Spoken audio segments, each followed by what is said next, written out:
The first 3 episodes of The Wheel of Time Season 3 have been released, and after the climactic ending of Season 2, we now have a better idea of where the show is heading.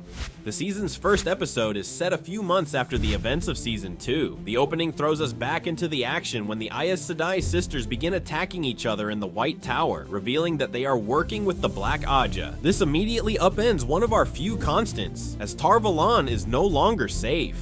Rant takes center stage in this first episode, letting us know immediately that his role as the Dragon Reborn will be more of the primary focus this season. While we do bounce between different characters and stories, Rand's story is the center. At first, we think his journey will involve finding Kalandor, a sword he can use against the Dark One. However, this quickly changes to him wanting to raise an army to prove he is the Kara Karn. He has taken much more of a leadership role since Season 2, and we will see that further explored this season.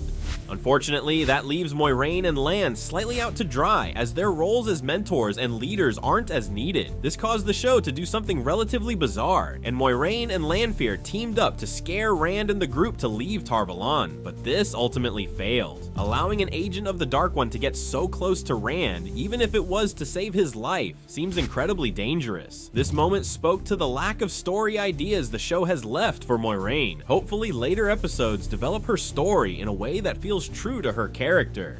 These episodes introduce a new antagonist threat, the cutthroat Queen Morgase. Her first scene shows her executing dissenters 20 years earlier. This is more of a setup for things to come later, as Morgase in the present is not as forceful in the story quite yet. Other story setups include Lanfear entering Egwene's mind to drive her away from Rand. Lanfear wants Rand all to herself, but it appears it's not just for the Dark One. She may have a more personal connection with him.